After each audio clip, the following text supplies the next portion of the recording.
અત્યારે 12th પછીના એન્જિનિયરિંગના એડમિશન ચાલી રહ્યા છે. થોડીક વારમાં D2D ના એડમિશન ચાલુ થઈ જશે, ફાર્મસીના ચાલુ થશે, 10th પછીના ડિપ્લોમાના એડમિશન ચાલુ થશે.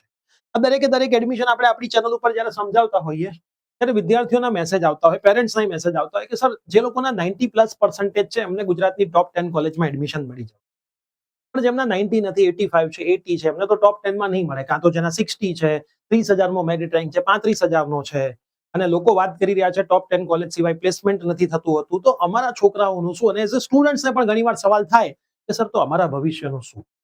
આવો સવાલ મને 2009માં થતો.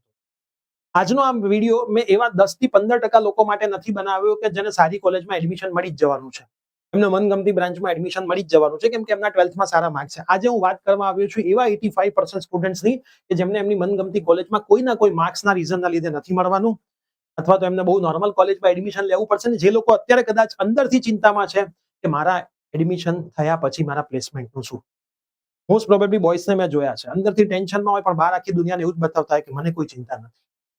અત્યારે ઘણા બધા છોકરાઓ અંદરથી ટેન્શન હશે કે સર, નથી મળી રહ્યું, બરાબર. કદાચ એક વખત રૂમમાં બેસીને ટેન્શન પણ અનુભવતા હશે. સ્ટુડન્ટ આ વિડીયો જોઈ રહ્યા હોય, રિલેટ કરી શકતા હશે, બધું વિદ્યાર્થીઓને થતું હશે, પણ છેલ્લે એનું સોલ્યુશન શું? કોઈ જ સોલ્યુશન નહીં. પણ આજે હું તમને મારી સ્ટોરી, અમારા ઘણા બધા ઇન્સ્ટિટ્યૂટના ટીચર્સની સ્ટોરીના સાથે આ બધી વસ્તુઓને કનેક્ટ કરીને એક હોપ, એક મોટિવેશન આપવા માટે આવ્યો છું. વિડીયો આખો જોજો. મારી ઘણી વસ્તુઓ સાચી હશે એટલે કડવી પણ તમને લાગશે, પણ જે સત્ય હશે, સત્ય હું કહું કે બીજા કોઈ કહેશે, સત્ય સત્ય જ રહેવાનું છે. તો યસ દોસ્તો, મારું નામ છે પ્રિયેશ પટેલ. આપ સર્વેનું ખૂબ ખૂબ હાર્દિક સ્વાગત છે પ્રિયેશ વિદ્યાપીઠ. 2009 ની અંદર મારે બોર્ડની અંદર બહુ સારા માર્ક્સ હતા, ગુજસેટની અંદર થોડાક ઓછા માર્ક હતા, મિકેનિકલ ટ્રેન્ડિંગમાં હતું, મિકેનિકલમાં જ ભણવું હતું, પૈસા આપીને નહોતું ભણવું, ફ્રી શીટમાં જ ભણવું હતું. ટોપ 10 માં મને કોમ્પ્યુટર, IT, EC, ઇલેક્ટ્રિકલ બધામાં મળતું હતું. ખાલી મિકેનિકલની અંદર મને નહોતું મળતું. ને ત્યારે તો આટલી બધી પ્રાઇવેટ યુનિવર્સિટી નહોતી, થોડીક લિમિટેડ સીટ્સ હોય, સ્ટુડન્ટ હોય એના કરતા સીટ્સ ઓછી હોય. ટોપ 10 માં બીજી બધી બ્રાન્ચમાં મળતું હતું, જેમ અત્યારે કોમ્પ્યુટર, EC, સિવિલ ટ્રેન્ડિંગમાં હોય છે, એમ એ વખતે મિકેનિકલ ટ્રેન્ડિંગમાં હતું. TFWS માં મેં એવી કોલેજ નોર્મલમાં એડમિશન લીધું જ્યાંથી મને ઘરમાંથી એવું સાંભળવા મળ્યું છે કે તારું શું થશે હવે. મેં કોઈ ચિંતા નહોતી કરી, બરાબર. એ વખતે હું 100% 4 વર્ષ દરમિયાન મારી કોલેજના કોર્સ હતો.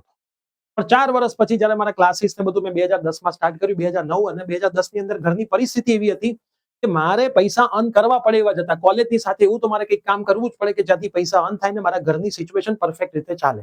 કેમ કે મારો મોટો ભાઈ પણ એન્જિનિયરિંગ કરી રહ્યો હતો, ફીસ આપીને એન્જિનિયરિંગ કરી રહ્યો હતો, ને મેં TFWS માં એડમિશન લીધું. અને ઘરના નોર્મલ ખર્ચા હોય, તમને બધાને ખબર છે ને, એ વખતે પેરેન્ટ્સના સેલેરી પણ એટલા નહોતા. નોર્મલ ગવર્મેન્ટ ક્વાર્ટર્સમાં અમે રહેતા હતા. 2010 થી મેં ક્લાસીસની શરૂઆત કરી, બરાબર. અલ્ટિમેટલી મને મારા લાઈફમાં એક વસ્તુ ખબર પડી ગઈ કે પૈસા જ ઇમ્પોર્ટન્ટ છે, બરાબર. લોકો કહેતા હોય છે કે સંબંધ બહુ ઇમ્પોર્ટન્ટ છે, પૈસા એટલા ઇમ્પોર્ટન્ટ નથી. પણ હું એવું કહું છું કે જો તમારી પાસે પૈસા હશે ને તો જ લોકો તમારી જોડે સંબંધ રાખશે. પૈસા નહીં હોય, ઇજ્જત નહીં હોય, તો લોકો તમારી જોડે સંબંધ. અમે જે કોલેજની અંદર ભણતા હતા એ કોલેજમાં એક ટીચર અમારી વેલ્યુ નહોતો કરતો. આજે અમે એ લેવલ પર પહોંચ્યા છે કે એમને કામ હોય તો અમને ફોન કરે છે, પ્રિયેશ આટલું કામ કરી દે છે ને. અમે અત્યારે ના પાડીએ છીએ. એટલે અમને એટલી વસ્તુ ખબર પડી ગઈ કે બધી જ વસ્તુઓ તમારા એક લેવલ અને એક તમારા પૈસાથી થાય છે, બરાબર. ગયા વર્ષે અમે લોકોએ ગાંધીનગરની અંદર એક હોલની અંદર બધાને ખબર છે સેમિનાર કર્યો હતો, બરાબર. 15,000 પ્લસ લાઇટ બિલ જે આવે એ એમના નિયમો હતા, એ નિયમોમાં અમે સેમિનાર કર્યો. આ વખતે ફરીથી અમે એ જ જગ્યા પસંદ કરી અને એમને કીધું, તો એમણે એવું કીધું કે 15,000 નથી, હવે 35,000. કીધું એક જ વર્ષમાં આટલો બધો વધારો કેવી રીતે થાય? તો કે 35 જ છે, ગઈ વખતે તમારી પાસે 15 ના લીધા હોય.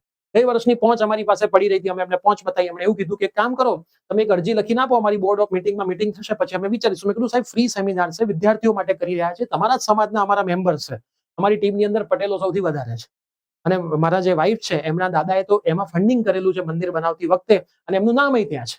બધું અમે કીધું તો કે હા, સારામાં સારું ડિસિઝન લઈશું, વિદ્યાર્થીઓ માટે હિતમાં લઈશું.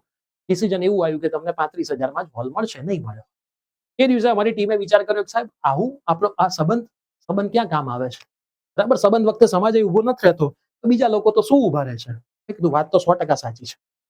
ત્યારે મેં અમારા ટીમને શીખવાડ્યું કે જો મિત્રો, પૈસા હોય તો જ બધું થાય. પણ અમને ખબર હતી, અમે કોઈ દિવસ જીવનમાં હાર્યા નહીં. અમે ટાઉન હોલ બુક કર્યો, ખર્ચો વધારે થયો, બરાબર. પણ ટાઉન હોલમાં કેપેસિટી 1200 લોકોની હતી, ત્યાં કેપેસિટી 500, 550, સીધા બેસાડવાના, ખુરશીઓ ગોઠવવાની, જફા મારી, બહારથી બધાને બોલાવાના. ટાઉન હોલમાં બધું રેડીમેડ, માઇક થી લઈને, પ્રોજેક્ટર થી લઈને, લાઇટિંગ થી લઈને. જે અમે 4 સેમિનાર કર્યા એમાં સૌથી જોરદાર સેમિનાર ગાંધીનગરનો. એટલે જ્યારે કંઈક વસ્તુ થાય ને ત્યારે હંમેશા આપણને દુઃખ થાય કે આવું મારી લાઈફમાં જ કેમ થયું. પણ એ જ્યારે થઈ જાય ને, બરાબર, પછી પાછળથી તમે શાંતિથી બેસો ને ત્યારે તમે ખુશ થાવ કે આ થયું, એ સારું થયું. 550 ની જગ્યાએ તમે 1200 લોકોને ગાઈડન્સ આપ્યું, અને સારી જગ્યાએ આપ્યું જેમાં બેસવાની મજા આવે, જોરદાર એસી હોય, પરફેક્ટ બધાને દેખાય. તો એ વિદ્યાર્થી મિત્રોને હું કહેવા માંગુ છું કે આજે તમારી કદાચ ખરાબ કોલેજ તમને મળે છે, એકચ્યુઅલમાં ખરાબ કોલેજ છે જ નહીં, બરાબર, કોલેજ બધી સારી જ છે, પણ આપણને એવું લાગી રહ્યું છે તમારા માટે બેસ્ટ છે, કદાચ ભગવાને તમારા માટે કંઈક એવું વિચાર્યું છે. અને મને એટલી ખબર પડે છે કે વારસામાં તમને મળેલી મહેનતને તમે જો સરસ રીતે 4 વર્ષ મહેનત કરશો, તમારી પાસે બહુ પૈસા છે, બહુ જ સારી વસ્તુ છે. તમારી પાસે પૈસા નથી, એ તો એનાથી સારી વસ્તુ છે. તમે બિલો એવરેજ વ્યક્તિમાં આવો છો, બહુ જ સારી વસ્તુ છે. બરાબર, મને મારી લાઈફમાં વારસામાં મહેનત જ મળી છે. મેં મારા જીવનમાં 2010 થી મહેનત કરી છે. મને કોઈ ક્યારેક પૂછે કે સાહેબ ભણાવવાની શરૂઆત ક્યારથી કરી? મેં કીધું 2010 થી હું ભણાઈ રહ્યો છું. તો 2010 થી અત્યારે ઓલમોસ્ટ 2026 ચાલે છે, 16 વર્ષ મેં ભણાઈ નાખ્યું છે. અને મારી એજ એકચ્યુઅલમાં થઈ છે 34 વર્ષ. 34 વર્ષની મારી જિંદગીમાં મેં 16 વર્ષ તો ભણાવવામાં આપ્યા છે. અને મેં ભણવામાં બી અત્યાર સુધીમાં 4 વર્ષ, પછી બીજા 2 માસ્ટર ડિગ્રીના, અને પછી બીજા 4 વર્ષ. આટલા વર્ષથી તો હું ભણી રહ્યો છું. બરાબર, 10 વર્ષથી હું એકચ્યુઅલમાં 4 વર્ષ મેં BE કર્યું, 2 વર્ષ ME કર્યું, 2 વર્ષ BEd કર્યું, 2 વર્ષ MEd કર્યું, 6 4 10, 1.5 વર્ષથી PhD કરું છું, એટલે 12 વર્ષ જેવું થઈ ગયું છે. 2.5 વર્ષ હમણાં પૂરા થઈ જશે. 2.5 વર્ષથી તો એકચ્યુઅલી એટલે 12.5 વર્ષથી તો હું ભણી રહ્યો છું. મને એટલી ખબર છે કે મહેનત કરો છો એટલે રિઝલ્ટ મળે મળે મળે મળે મળે. અને પૂરી ઈમાનદારી વાળી મહેનત હોવી જોઈએ, કોઈનું ખોટું કરવાની ભાવના ના હોવી જોઈએ, અને પરફેક્ટ સીધી લાઈનમાં ચાલીને મહેનત કરો તો તમે જીવનમાં આગળ વધો. એન્જિનિયરિંગની અંદર 2010 થી હું વિદ્યાર્થીઓ સાથે છું. છેલ્લા 6-7 વર્ષથી 12થના વિદ્યાર્થીઓને ભણાવું છું ફિઝિક્સ. મેં એન્જિનિયરિંગના વિદ્યાર્થીઓમાં એક વસ્તુ કોમન જોઈ છે, જ્યારે શરૂઆત કરે છે ને ત્યારે શરૂઆત હેવી કરે છે. બધું ફોડી નાખવા વાળી શરૂઆત હોય છે, પણ એ શરૂઆત ધીમે ધીમે ધીમે કોલેજમાં જાય, બીજા લોકોને જોવે, બીજાના મોબાઈલ્સ જોવે, બીજાના કપડા જોવે, બીજાના શૂઝ જોવે, બીજાના બાઇક્સ જોવે, બીજાની પાસે ગાડી જોવે, એટલે એમના વિચારો બદલાઈ જાય.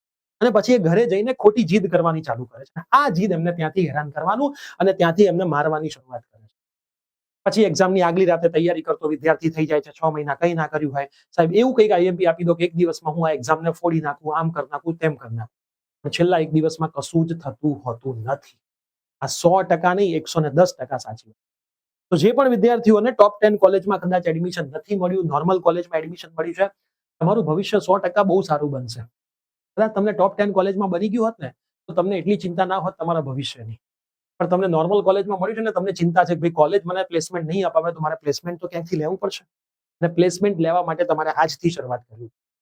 જે વિદ્યાર્થી પોતાના 4 વર્ષના કેરિયરની અંદર પૂરી ઈમાનદારી સાથે કોઈને છેતર્યા વગર, પોતાની જાતને છેતર્યા વગર, પોતાના પેરેન્ટ્સને છેતર્યા વગર મહેનત કરે છે ને, એ વ્યક્તિ 4 વર્ષ પછી 100% સફળ થાય. હું મારી પર્સનલ વાત કરું કે આટલા વખતથી અમે વેકેશન બેચ કરીએ છીએ, સારા એવા એડમિશન થાય છે, છેલ્લે સુધી લાઈવમાં ખાલી 15 થી 20 છોકરાઓ આવતા હોય. છોકરાઓને આજકાલ શીખવું નથી, પૈસા ભરી દેવા છે અને શરૂઆત કરવી છે જોરદાર. આરંભે શુરા નથી કહેવાતું, આપણા ગુજરાતીઓમાં કહેવત છે આરંભે શુરા, બસ પછી અંતનું જે થાય. તો આવા વિદ્યાર્થી બનશો ને તો તમારું કંઈ નહીં થાય. 100% એડમિશનમાંથી 30%ને જોબ મળવાની છે, ફાઇનલ છે. 199 વિદ્યાર્થી અમે કોડિંગમાં લેવાના છે. જો 199 આખા 6 મહિના દરેક લેક્ચરમાં લાઈવમાં આવી જાય ને, તો મને એવું થાય, ગર્વ થાય કે ભાઈ આ બેચ અમારી સફળ. પણ મને ખબર જ છે કે એમાંથી 15-20 છોકરાને તમારે ફોનો કરીને કહેવું પડશે કે ભાઈ જોડાવ જોડાવ જોડાવ. દર વખતે આ જ સિનારીઓ હોય છે.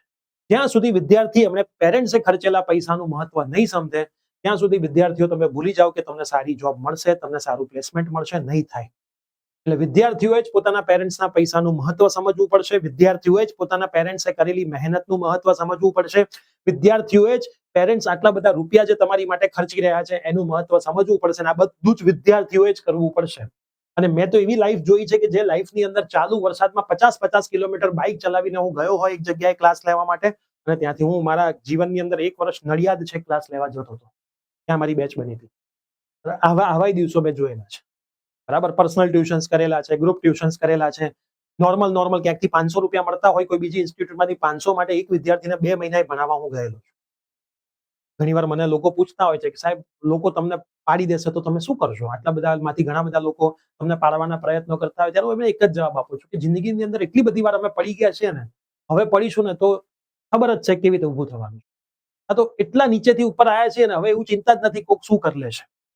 તો આવી જિંદગી તમે પરફેક્ટ રીતે કામ કરીને મહેનત કરશો ને, એટલે 100% પડશો એટલે શીખશો એટલે એ ભૂલો ફરીથી નહીં કરો અને જીવનમાં આગળ વધો. એટલે બધી જ વસ્તુ તો હું પેરેન્ટ્સને રિક્વેસ્ટ કરીશ કે ના આપી દો, સ્ટુડન્ટને શીખવા દેજો. બરાબર, આ એ જર્ની એવી તમારી હવે ચાલુ થવાની છે કે આ જર્નીની અંદર પેરેન્ટ્સ દરેકે દરેક વસ્તુ બાળકોને પ્રોવાઈડ નહીં કરે. બરાબર, જે એક્સ્ટ્રા છે જરૂરી નથી, અને વિદ્યાર્થી ખોટી માંગણી નહીં કરે. વિદ્યાર્થી પરફેક્ટ કામ કરશે કે પેરેન્ટ્સ રેડી થાય સામેથી એ વસ્તુ આપવા માટે. આ બંને જો બેલેન્સ ચાલશે ને, મતલબ માર્ક અને સ્કિલ, પેરેન્ટ્સ અને સ્ટુડન્ટ્સ, આ બંનેનો તોલમેલ જ્યારે થશે ને, ત્યારે એ 30% લોકો પોતાના જીવનમાં 2026ની બેચથી જ્યારે તમે બહાર નીકળશો ત્યારે 100% તમે એક સારી પોઝિશન પર સારી જોબ અથવા તો તમારી પોતાની કંપની સાથે બહાર નીકળશો. મારી વાત તમને સાચી લાગી હોય તો કમેન્ટ 100% કરજો. હું હંમેશા વિદ્યાર્થીઓને કહું છું કે મહેનત વગર કશું જ મળવાનું નથી અને જે વસ્તુ મહેનત વગર તમને મળવાની છે એ તમારી જોડે વધારે ટકવાની નથી.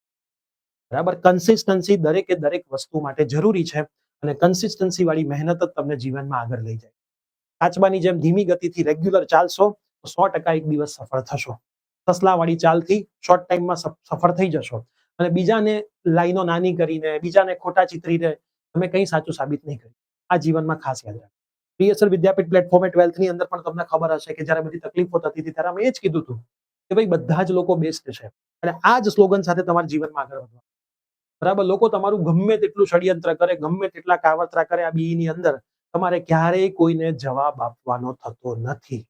જવાબ ઓલવેઝ તમારું રિઝલ્ટ જ આપશે. બરાબર?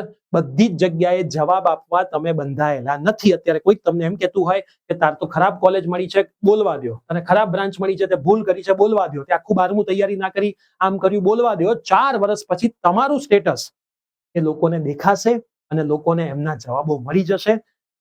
કોઈ પૂછવાય નહીં આવે.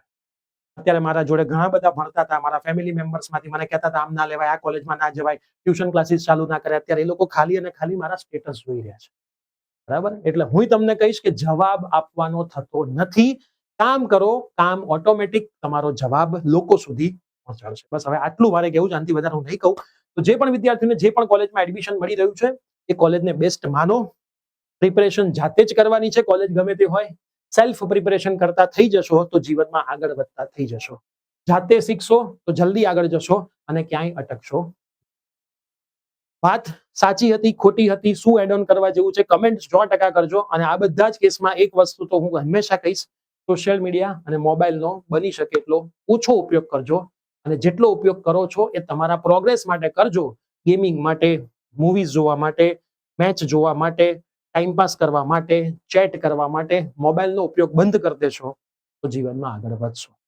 બરાબર? અઘરું છે 4 વર્ષ માટે, પણ ધારશો ને, અંદરથી નક્કી કર્યું હશે ને, આગ લાગી હશે ને તો 100%. એના માટે અંદરથી એક આગ લાગવી જોઈએ. એ આગ કોઈ નહીં લગાડી શકે, તમે પોતે જ લગાડી શકશો. મેક્સિમમ મિત્રોને વિડીયો શેર કરજો. મળીશું આવી જ કોઈ નવી કહાની સાથે. Bye bye.